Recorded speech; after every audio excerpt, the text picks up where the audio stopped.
I'm so glad to see all of you. This is not my first time teaching on ALI, and I know that I have a very, very vivid and knowledgeable audience or classroom here. So I hope that you will pipe up if you want to, or put questions in the chat if you want to. I don't tend to look at the chat while I'm talking, but I'll try to catch it up every so often. So this is the first of 3 sessions. Today we're going to focus on Shir HaShirim, and it's interesting because I just finished teaching a 7-week class on Shir HaShirim.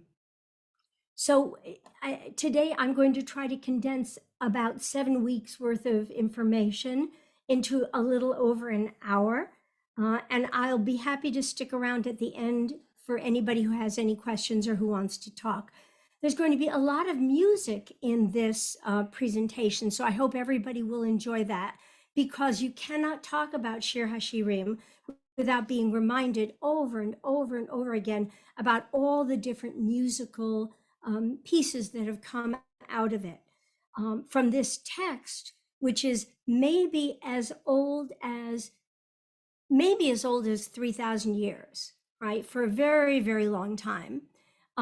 This text has spawned a lot of music of every genre you can possibly imagine, and I hope we're going to play a lot of it here. I have 10 things lined up for us to play, but they're all short.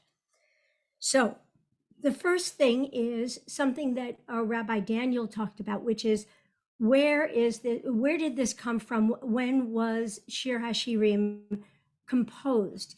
And the short answer is nobody knows.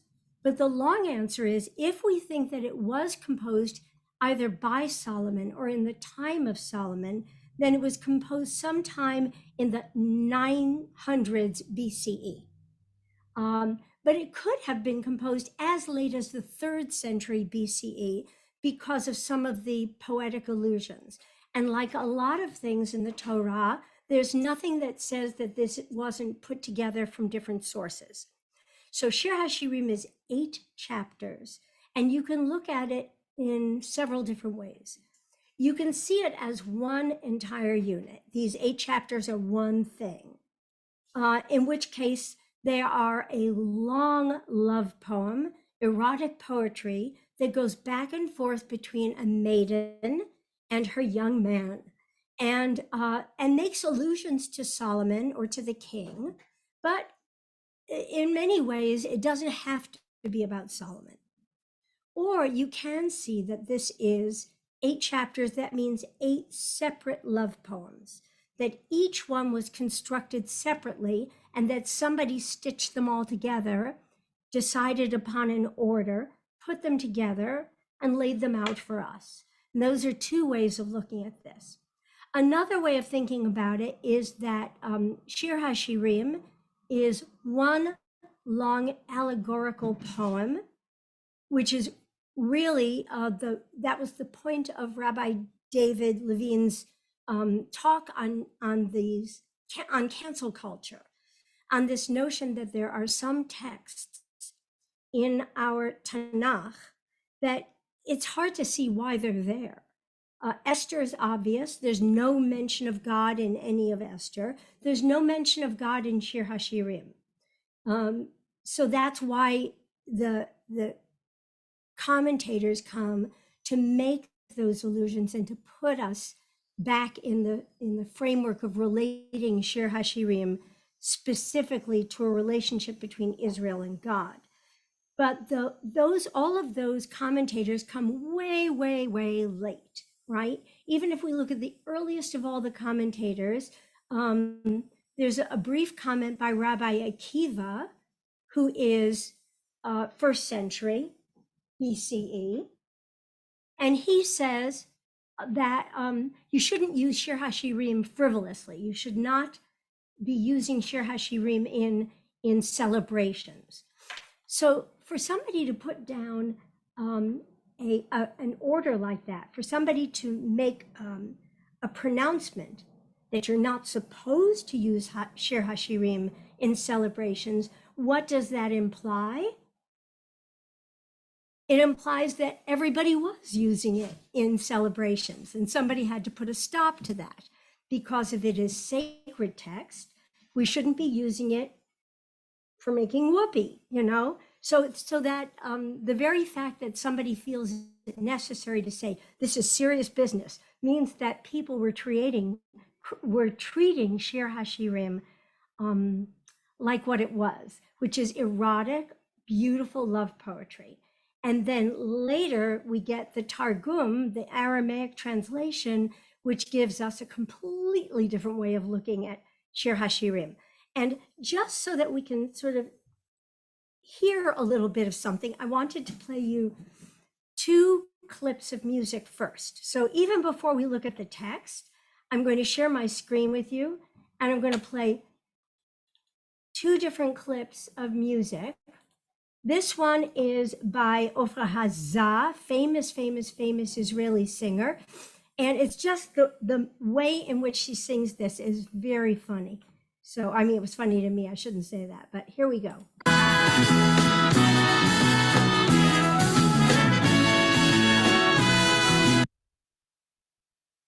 What's your problem?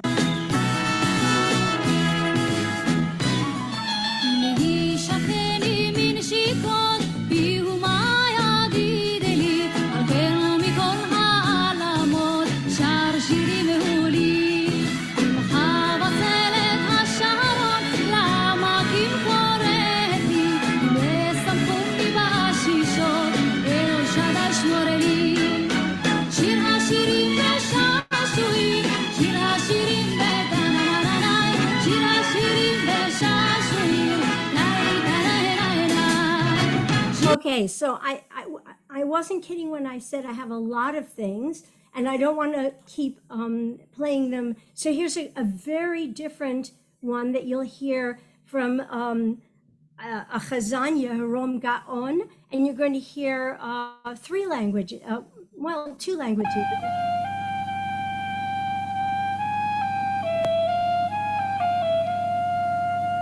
Shir HaShirim Asher Lishlomo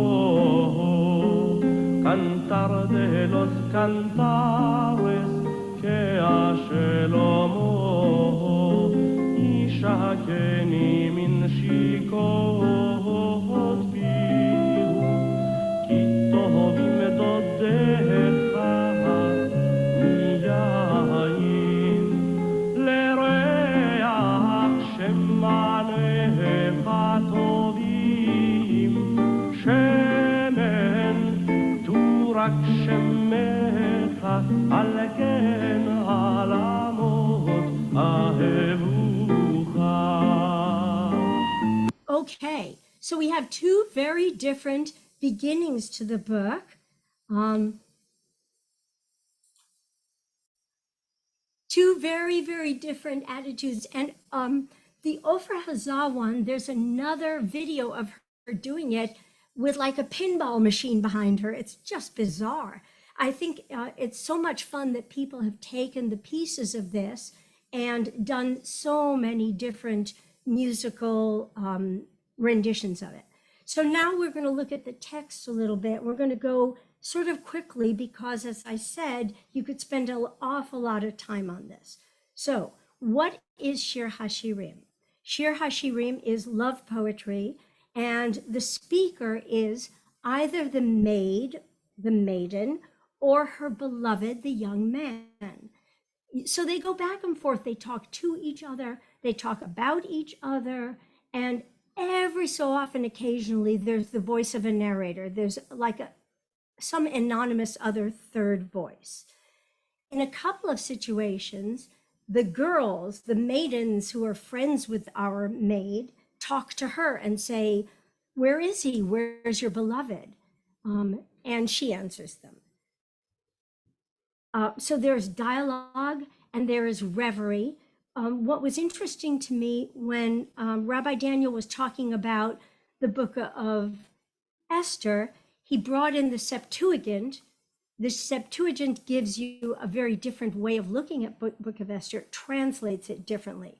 But the Septuagint on this on Shir HaShirim does not translate it differently, translate it very close to our traditional translation from the Hebrew, but it does kind of categorize the chapters. So chapter 1 is the bride confessing the bride.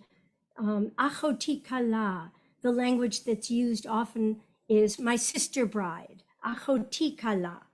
The bride confesses her love, and then the bride admires her beloved. She has a dream about her beloved. Solomon admires his bride. So each chapter in the Septuagint has a kind of subheading, which structures it somewhat and puts all the poems together, right? Because if not, then you can say that they're all separate. They don't belong together. In every one of the chapters, there are verses that repeat like a little boomerang. And so you hear echoes of things from different chapters in each chapter. I'm going to share my screen and show the text. For those of you who know about it, this is Sepharia, and it's the most amazing resource that we have. So Shir HaShirim Asher Li Shlomo, Yishakeni min shikot pihu ki tovim dodecha miyayin. So right off the bat, we have this beautiful expression of love from the maiden, because when she says, my beloved and your love, she says, dodecha, she uses the masculine. So we can assume that it's the woman speaking here. And even though we might be more familiar with or more comfortable with the idea that a woman smells nice, what she says about him is, L'reach shemanecha tovim, shemen turach shmecha, your smell and your name is like beloved to me. And it's all posed as somebody who is speaking to a man. That's how she describes him. And that's how we tease out what in this poem is from her and what's from him. The only way you can figure it out is by trying to figure out the tense of the speaker, the gender of the speaker, or the gender of the recipient. And again, this is all, the king has brought me to his chambers. So now let's just look for right off the bat at the Targum. The Targum is a Aramaic translation, 1st century. So the Targum of Song of Songs here says, when the people of the house of Israel went out from Egypt, the presence of the Lord of the world was their leader. It went out, so this bears no resemblance whatsoever to the sentence that we're looking at. Completely allegorizes it, right? And we will rejoice and be glad with the 22 letters with which the Torah is written, and we will be mindful of them. And here's the kicker, and we will love your divinity, and we will remove ourselves from the idols of the nations, and all the upright will do whatever is right in your sight, and will revere you and love your commands. And this echoes, if you wish, v'ahavta, you shall love the Lord your God with all your heart and with all your soul and with all your might. And this notion of love is also fealty. It's like, it's the notion of loving your Lord King. And that's the language that we get here. I am dark but comely. And what does the Targum talk about? The Targum is talking about the golden calf. When the sin of the golden calf was committed, then the faces of the people grew dark, like the Egyptians. And this reference of tents and the pavilions of Solomon, one of the ways in which poetry is expressed here and in the Psalms is in parallelism. So it will say, Keohale Kedar as the tents of Kedar, and Kiriot Shlomo as the tents or the pavilions of Shlomo. So we get parallel construction in the poetry. And again, you see that the Targum constantly brings this back to the allegory between Israel and God. So I'm going to close down the Targum for the moment. And let's just look at the Rashi, because when in doubt, you want to look at Rashi. So the Rashi says, don't look at me disrespectfully. It goes from the Targum. It echoes back to the Targum. My blackness and my ugliness are not from the womb, but from the sun's tanning. And I'm just going to stop for a second. So this brings us to another way in which this poem is organized. There are lots of references to agricultural things, to plants, to gardens, to vineyards, to apple orchards, lots of references to agriculture and to rural settings. Much of this takes place in the north. It feels to me, and it feels like when you read it, it feels like it's in a place of lush green abundance, even though at one point the poem talks about who has come from the Midbar, Mizot Olam min Hamidbar, but it still is one who has come up from the desert to this place of water and growth and greenness, all right? So the poem constantly refers to agricultural things. It refers to plants that give off a smell like nard, which is a cluster plant or tree, a bush really, that has a gorgeous smell to it. And so you're going to see that throughout the poem, throughout all of Shir HaShirim. So we see agricultural references. We see a back and forth between rural and urban, because the maiden will say, I went to seek my love in the city. I went up and down the streets and the watchmen saw me and they said, no, we haven't seen him. So you get that reference back and forth from something bucolic and rural to something that's urban and feels hurried, even though the urbanity of that time is not the same as what we think of. So I want to go back and show you a couple of the related phrases, the things that we see that are that repeat. So in chapter 1, this is the setup. Here we have the boy finally speaking to the woman, right? Because he uses the term lach, which is feminine. And that's the only way really that you can tell who's speaking to whom, because they describe each other in remarkably similar language. But this is beautiful, where he says, I have likened you to a mare in Pharaoh's chariots. And that way, when you look at the Rashi about this,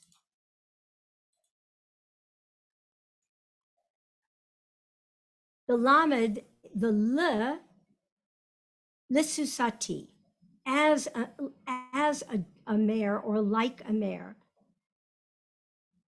At the sound likol of his having given an abundance of water, and like lireach, lissusati, it means like this, like the gathering of steeds. So the poem uses simile and metaphor to convey what it's looking at. And he describes her.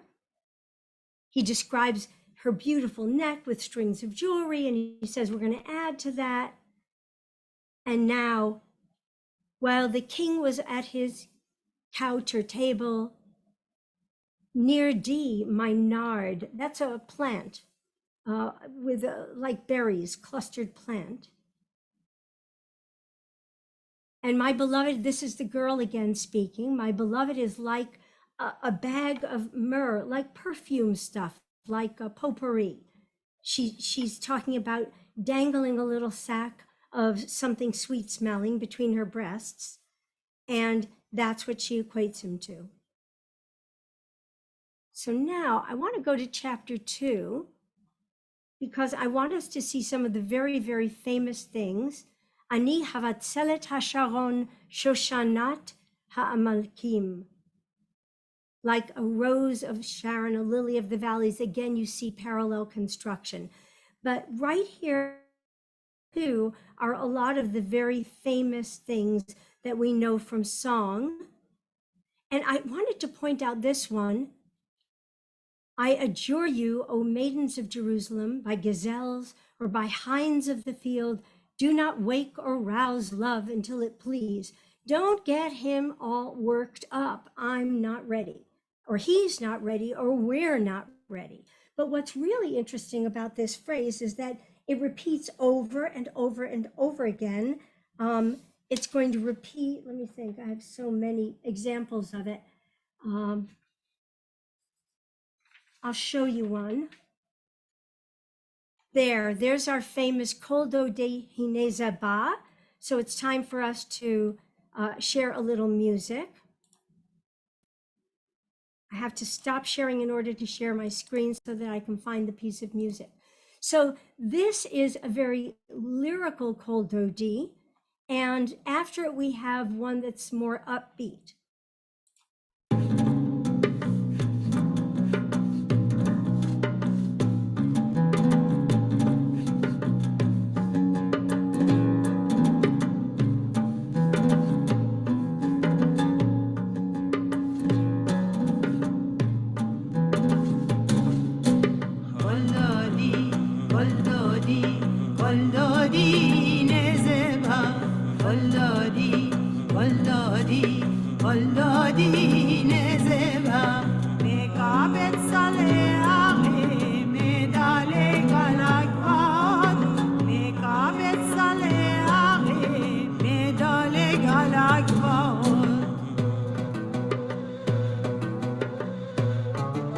And this is the one that I remember being taught as a kid.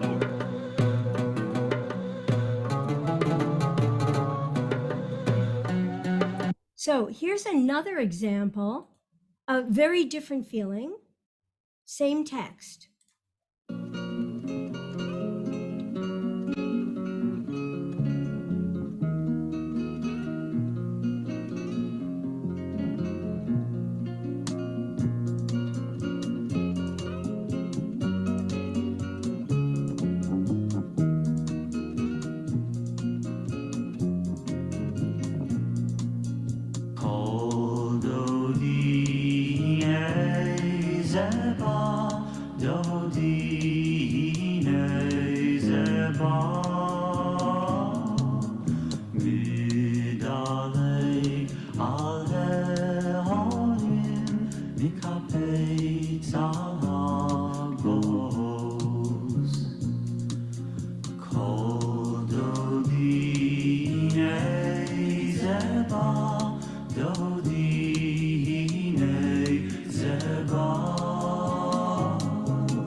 Okay, so there's another very different feeling for this. And I wanted to go to, well, okay, I'm going to show you something so much fun. This is a group of kids singing Dodili, a very popular version of it composed by Doreen Rao. And I think you'll notice something in the singing, but they were too cute. I couldn't keep them out. They were fabulous.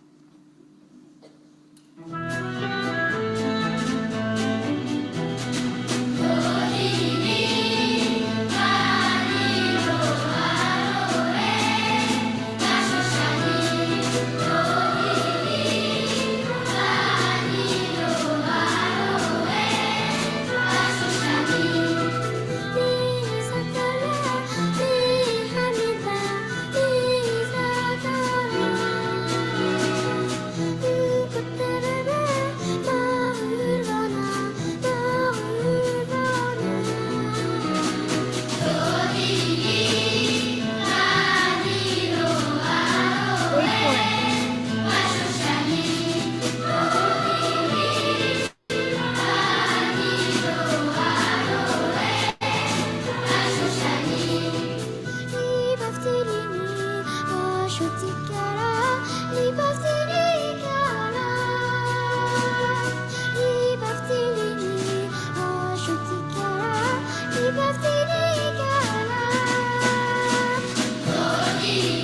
they don't speak Hebrew. They don't know.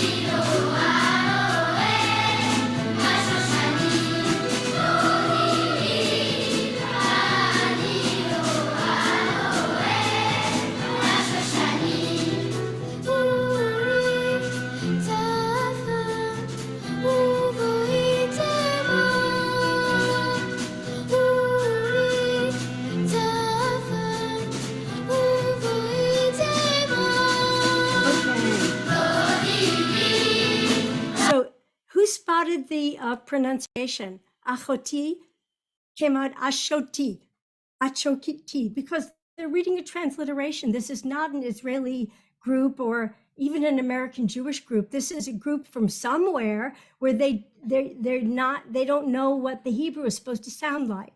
But the kids are so adorable. I just couldn't leave it out. So that we see over and over again certain language, and it gets taken from here. It's very inspirational, and people use the language of Shir HaShirim for wedding songs, for celebrations, for all sorts of things. Let's go back to Song of Songs. Kol dodi hine zaba, my beloved, he comes, bounding over the mountains, leaping over hills. I mean, it's just so gorgeous. It's so luxurious. Domed dodi litzvi, ola ofer ha'ayalim, hine ze omed achar kotlenu, mashgiach min hachalonot, matzitz min hacharakim, gazing through the window. So we have this in and out. It's another one of the themes. Who's inside and who's outside? In the chapter, sometimes she's indoors and he's out. Sometimes she is outdoors looking for him. And here is the key to where this is all happening. It's all happening in the spring. Ki hine hastav avar, hageshem chalaf, halach lo. And even this has been turned into beautiful, beautiful music. And here we are in the spring, which is another reason why Song of Songs fits so well with Pesach, because Pesach is Chag HaAviv. It's the spring holiday. So Shir HaShirim and Pesach go together really beautifully. Kumi rayati yafati ulichilach. Also repeating language that's going to happen over and over and over again in the poetry, which is why in a way you can say, well, it's really only one or two or three poems, but they are all reiterated. Here's Dodi Va'ani Lo that we just heard.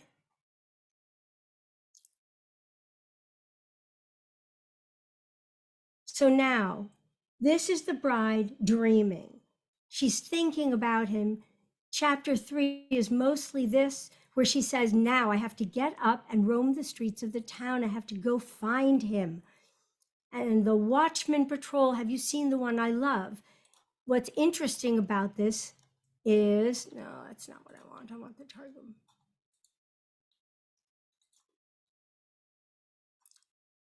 Moses and Aaron and the Levites who watch over the word of God in the tent of the appointed time and who go around found me, and I asked them about the glorious presence of Hashem, which had been removed from me. Right? So from that tiny little verse, this is what they have, this is what the Targum spells out or ascribes, to this poem. And then I find the one I love, because God turns back to us. Even though we abandon God sometimes, God comes back, God returns. Let me get this out of the way. And here's that repetition. I adjure you, O maidens of Jerusalem. Here it is again. It was in chapter 2. Here it is in chapter 3. We're going to see it over and over again. And here's another portion that we heard in the music. Mizot olam min hamidbar, mikoteret mo ulevana, who smells delicious, coming up with the smell of the desert. I want to go back and look at the Rashi.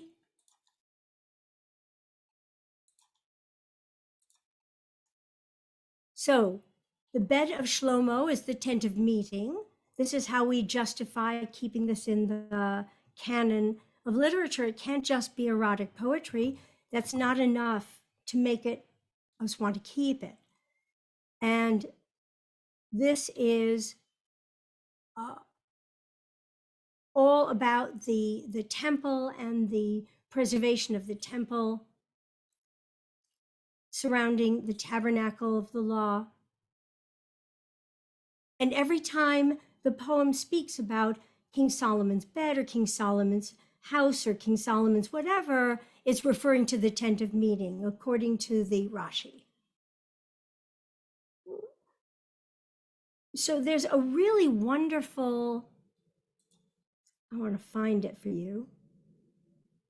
There. So now we're in chapter 4, and he is describing her. This is the man speaking, and here how is he's going to describe her. He's going to talk about her anatomically, starting at her eyes, going out to her hair, going down to her lips and her teeth, then down to her neck, then down to her breasts. He's going to, I love the north of you, the south of you, like that. He's going to look at every part of her in kind of chronological order as he goes down her body.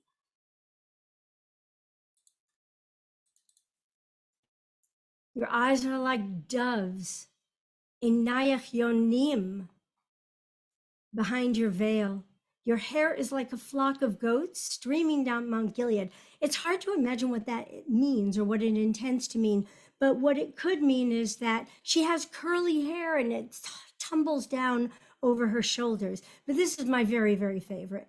Your teeth are like a flock of ewes climbing up from the washing pool. So little white sheep, right? All white. All of them bear twins, and not one loses her young. So what does this mean? She's got a nice set of teeth and she hasn't lost any. All of her teeth are all matched up, tops and bottoms.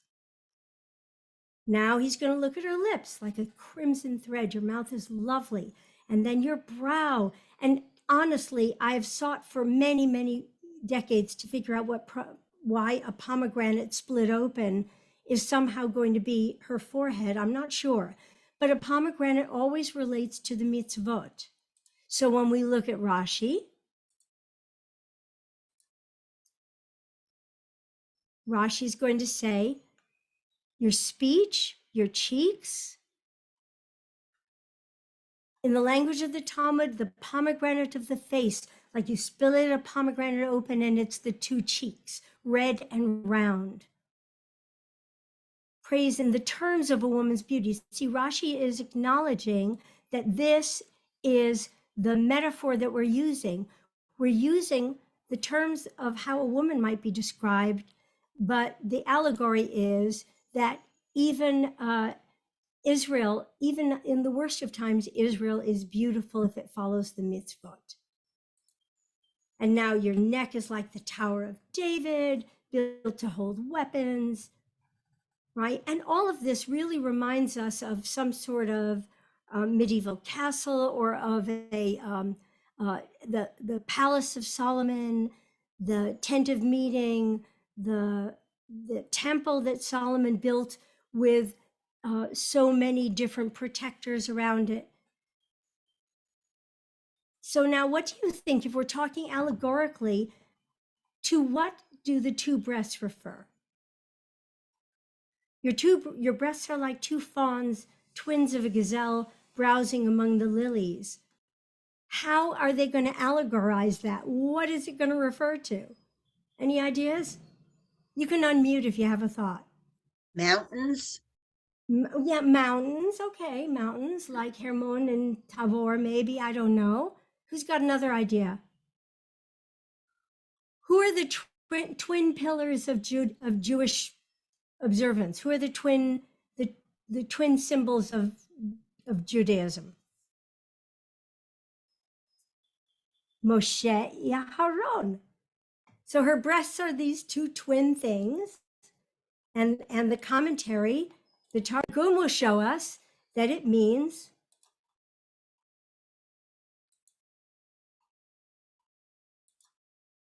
your two redeemers, Messiah son of David and Messiah son of Ephraim, resemble Moshe and Aharon, the sons of Yocheved, who are comparable to two young antelopes, twins of a gazelle. And by their merit, they fed the people of the house of Israel for 40 years in the wilderness on manna, fowl, and the water of Miriam's well. So we take this image of two breasts, we translate it into two gazelles, we translate that into Moshe and Aharon. So at the time that the people will do the word of the Lord of the world, then God praises us in the heavens. And this is what God says: you are all beautiful, and there is no blemish upon you. Kulach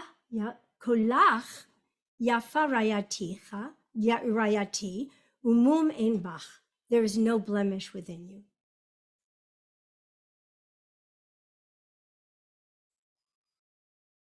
And this is him just admiring her and loving her, loving the look of her and the glance of her, her physicality, but also the smell of her, everything. Maya fadodayich achoti kala. There's that phrase that repeats over and over again. Achoti kala, my sister bride, my sister bride. So I think it's time for us to share a piece of music. I hope you can see the Pismon choir. Let me know if you're not looking at Pismon. Okay, so this, there are better recordings of this, but it's fun to watch them. This is the a cappella choir from Columbia and JTS doing Kumilach.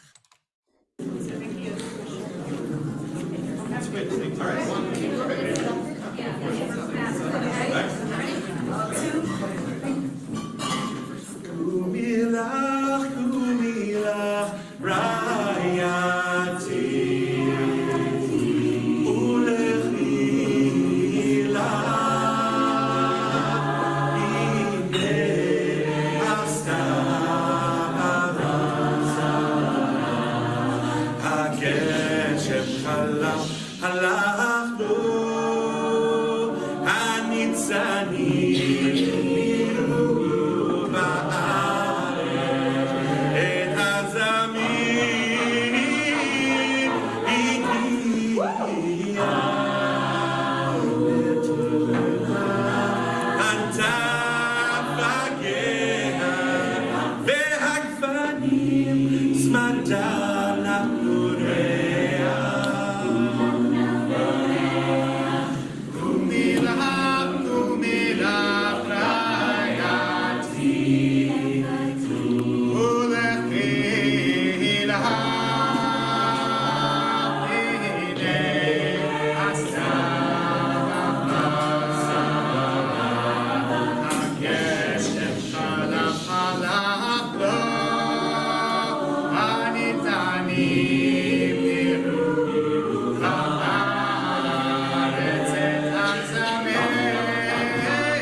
Sweet. it occurs to me I have not taken any time to stop and ask if anybody wants to say anything or comment. I'll just keep going. I'll just keep going. So, uh, so Shir HaShirim, it seems to me, is not just it's not just a collection of love poetries. It is a matrix for how we interpret our relationship to each other and to God. Right. So, like all of the sacred books, the ones that are the most enigmatic are the ones that don't specifically tell us about God and about Israel, the ones that just seem to be laid out there. So, this ancient love poetry, like the book of Esther, gives us like a blank slate. You have the story, and now you can relate it to the relationship between God and Israel in any way you want. It kind of gives you more permission, because if you're talking about interpreting, drushing Torah, you can't do just anything with it. You have to stick to the text. The text is very specific, but when it comes to these other things, you can truly go a little bit wild. And it's why there have been so many commentaries all the way through through our tradition. I want to go back to one thing. Let's see now, where am I? Oh, 4-1. Hang on.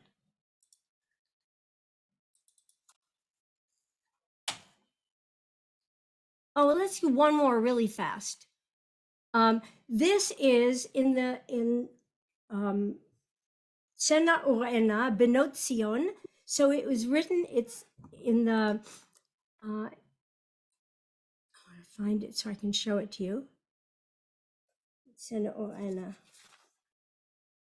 311. Let's go back. So this is our text.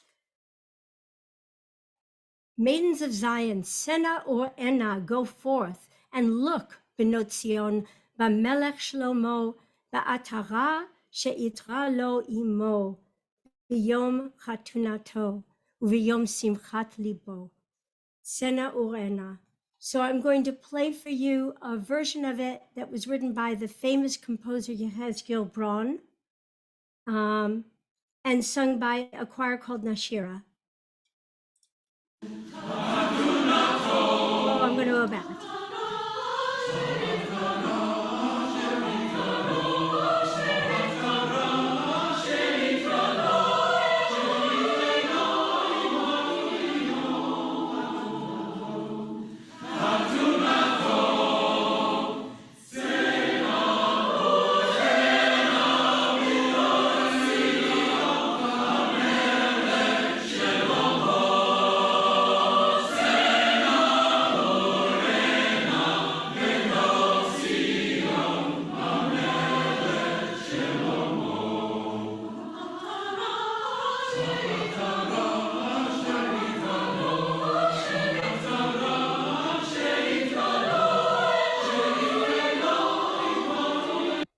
Okay, if I play everything all the way through, we've got no time whatsoever.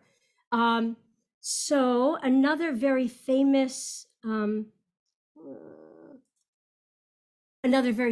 quote that gets put into music, Kumilach, which we looked at, and Simaeni, set me as a seal upon your heart. So there are 3 versions of this, and I want to play 2 of them for you. So the thing that strikes me about all the musical stuff is that it has the possibility of being so many different things. It can be big and presentational and bombastic, like this one that sounds very much like it's happening in Shlomo's court. And it can be sweet and kind of small and loving, like between a man and a woman. The music that's come out of Song of Songs really is kind of stunning. So,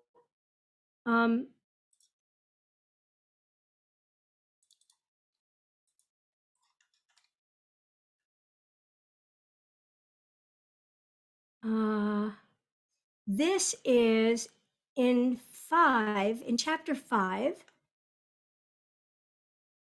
He comes to the garden, right? And this is again going back to that bucolic reference. What is or who is the garden? Maybe she is the garden. Maybe her body is the garden. I've come to the garden. I have plucked my myrrh and spice. I have eaten honey and honeycomb, drunk my wine and my milk. I mean, it sounds very much like he's saying that he's already enjoyed her, that he's been with her. And we have this gorgeous eat, lovers, and drink. Shatu de shichru dodim. I was asleep, but my heart was awake. And my beloved knocks at the door and he has to come in. Now you imagine this home, you imagine the house, and on the outside of the house is the boy, the young man. And he says, I've been out, it's all night. The dew has descended. I am drenched with dew and my locks with the damp of night. But then she says, well, I've taken off my robe. What am I supposed to do? Get dressed again?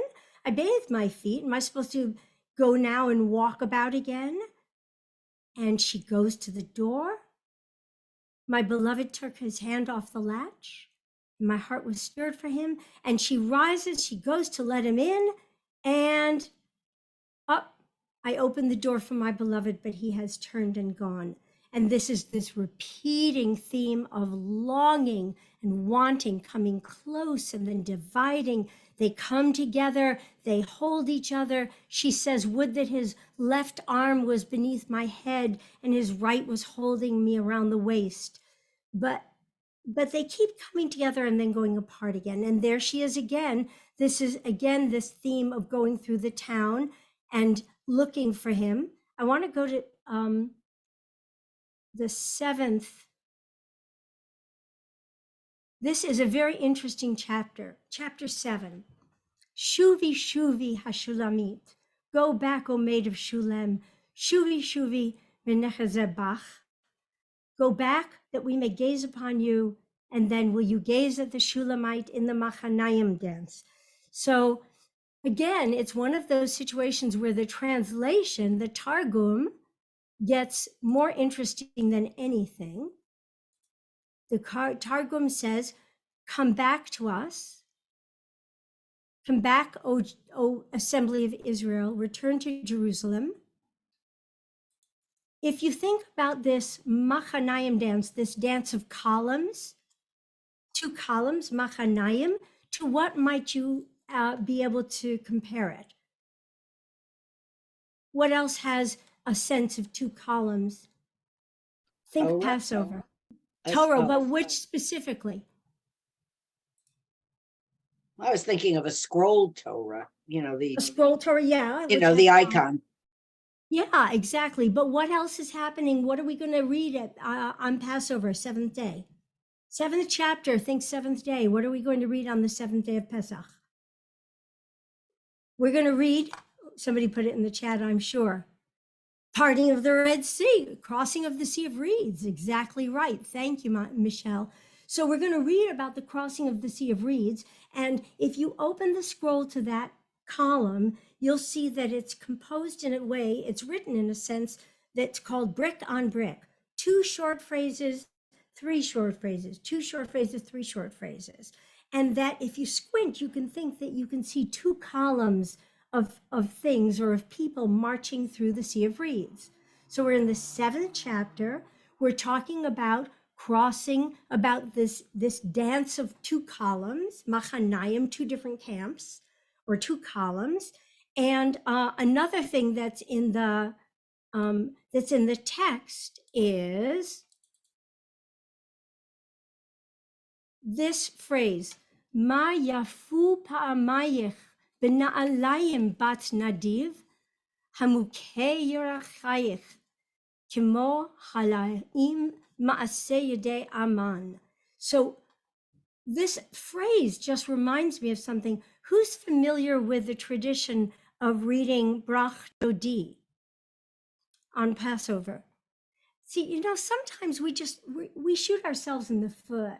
We take poetry, piyutim, that are really gorgeous, and we leave them out because it's long. The service got long, and we don't want it to get longer.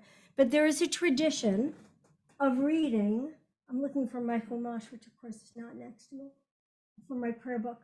There's a tradition of reading a set of piyutim called Brach Dodi. There's one for each of the days of Pesach, the first 2 days, the Shabbat of Pesach, and the 7th day of Pesach. Each one has its own Brach Dodi, which is a poem written probably 7th century of the Common Era, 7th century. And in one of the Brach Dodi poems, which is read on the 7th day, because we're going to cross the sea, it says that Shulamit walks and her feet are clean, but the Egyptians are stuck in the mud. Essentially, it says, those other guys are walking through mud, but Israel crosses on dry land. And it echoes this thing in Shir HaShirim, and it's how we see the interconnectedness between text, that you take an allusion from one text and you take it and spin it out in another. I want to do one more fast share, and then we've got songs.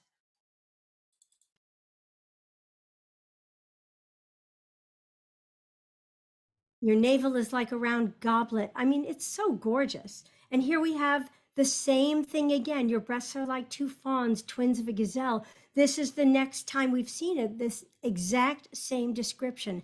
It's a little bit what makes you think that these were all separate poems and that they drew from the same language. And the head upon you is like crimson wool, the locks of your head like purple, which is a royal color. A king is held captive in the tresses. Mayafit umanaamt, ahava betanugim. With all your rapture, with all your longing. So let's play something. Here are the things that are simeni, set me as a seal upon your heart. Hang on. You see, here are the exact same things. If I could bring you to my mother's house, if you were just like that, Smolot tachat roshi, his left hand under my head, his right hand caressing me. Here's a repetition. I adjure you, O maidens of Jerusalem. Mi zotolah. Here's another repetition. This is in the 8th chapter, so we've already seen it 2 or 3 times. And here, simeni kachotam alibecha. So I wanted to play you a couple of different versions of this. This is Ofra Hazah. Beautiful, beautiful rendition of this. You know why she was.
Okay, I wish we could play all of everything. Here is another version of it. It is done by set by Joey Weisenberg and done by the Hadar Ensemble. I'm going to actually pull it a little bit in.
Okay. All right.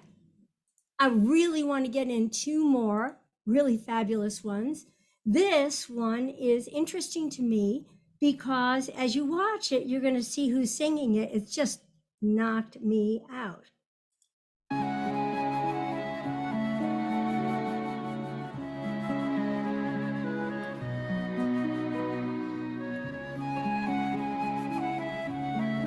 What's the setting?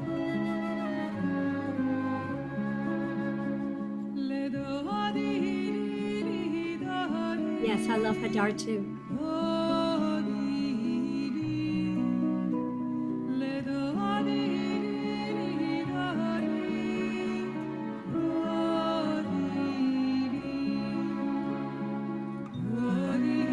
I'm going to fast forward this because I want you to hear the guys.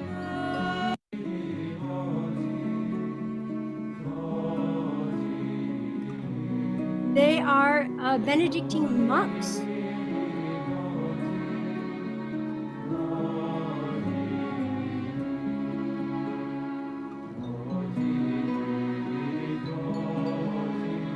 It doesn't get more interesting than that, so we're going to let it go. And this is, there are better recordings of this, but this is fun because you get to watch them sing it. This is Navati Hila, which is a group that is Israeli. Mizot Olah.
Okay, I have easily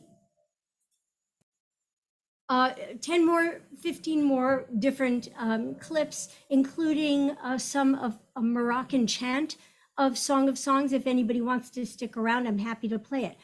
But it's been very interesting and difficult for me to kind of compress this into an hour. But here are the takeaways for me.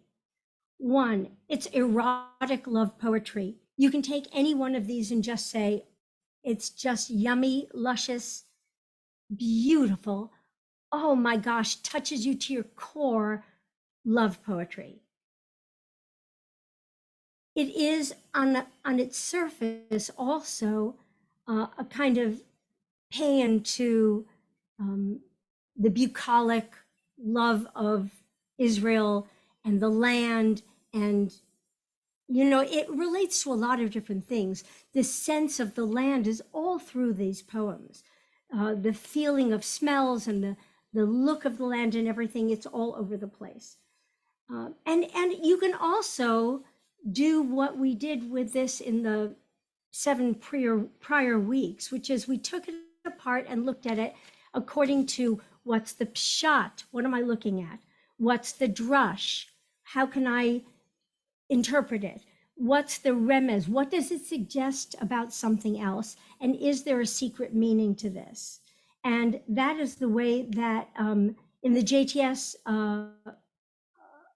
the big JTS of Song of Songs, that is the way that Michael Fishbane takes it apart. He takes it apart by saying, okay, the shot says this, but you can see this drush, this remes, this sod, these other implications in the poetry. Or you can just back up and say, Kol dodihi nezava, it is exactly what it is on the surface. It's just gorgeous, lush love poetry that has come down to us through more than almost 3,000 years of time. When next week, in the next 2 weeks, we're going to be talking about Book of Ruth. So if the Book of Esther, Megillat Esther, is farce, it's farcical comedy, it's outrageous, it takes everything beyond the beyond. And if Song of Songs is erotic love poetry, were the rabbis embarrassed by love poetry? I think they were not, but I'll tell you something about this. I think they were, they had to find a way to make this kosher, right? So you could say, well, the eroticism is kosher. It can be kosher, like, kosher sex that's been written about. But the rabbis had to put it in the context of all the other textual references. Well, how does it belong in Tanakh? It doesn't talk about God. How do we understand it? So I think that the ability to understand it on two different levels, on the love poetry level, and then on this other level, and to say, well, we're really talking about a relationship between God and Israel, right? Song of Songs can exist on both levels. It has enough weight to be able to take it to both levels. If Song of Songs is love poetry and the Book of Esther is farce, right? It's satiric farce. The Book of Ruth is classic fairy tale language. And so we're going to look at the Book of Ruth over the next 2 weeks, and we'll spend time really reading the book and picking out those pieces of the book that are most like a folktale, that it's constructed in a way to be a folktale. The people are folktale characters. And just like the Book of Esther, there's nothing about the Book of Ruth that is historical in nature. We can pin it to a period of time, but there's no other thing that confirms that the events of the Book of Ruth happened. Just as there's nothing that can tell us that the events of the Book of Esther, of Megillat Esther, happened, they exist only within the Megillah. There's no other reference to those events, in not only in our text, but in anybody's text. Whereas there are references to Shlomo and the temple, and there are references to those things in the texts of other people. So you see references to Solomon in texts that are not Jewish, and that's how you know that it's historically something. There's nothing historical about either the Book of Esther or the Book of Ruth, except we need the Book of Ruth to give us authority for King David and authority for the Messiah. And so we're going to go back and look at that next week. And I hope that you'll come and join me for the next couple of weeks. Anybody want to unmute? I've been talking way too fast and way too long. Feel free.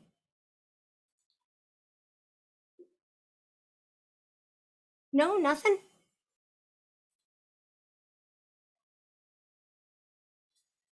Okay. I thank you very much. It's been a pleasure seeing you. Some of you I It know was from... good, Marcia. It's really good to finally understand the differences, Thank you, Rosalie. one against the other. So I appreciated it. Excellent. Thank you very much. I could play more music. If you want to stick around, I've got a great Yemeni and Moroccan music. As a former English teacher, I wished I could have taken that 8-week course with you, because I love the poetry. And of course, we do talk about subtext when we teach poetry, reading between the lines, and the fact that there's more than one way to read a poem sometimes. Well, not only that, but that there's more than one way to attach poetry to the other parts of Jewish text. And the fact that I can look at a chunk of Song of Songs and see Brach Dodi, which was written much, much later. Brach Dodi is written somewhere between the 7th and 10th centuries of the Common Era. And that you see references back and forth from these things. We see little bits and pieces of the Song of Songs in other parts of our tradition. It's just, I love it. It's gorgeous. I loved hearing the Dodi Lee because as a kid, when I was in young Judea, that was one of the folk songs that we sang. Oh, yes, absolutely. Me too. Me too. I love listening to the kids sing. And I have such wonderful, I have a 20 or 25 piece set list for Song of Songs. So I had to be very careful and only choose some of them. Sorry. Thank you all. Thank you. Have a sweet See you Passover. next week. A sweet and a healthy and a happy Passover for everybody. And I'll see you next Monday. Right. Chag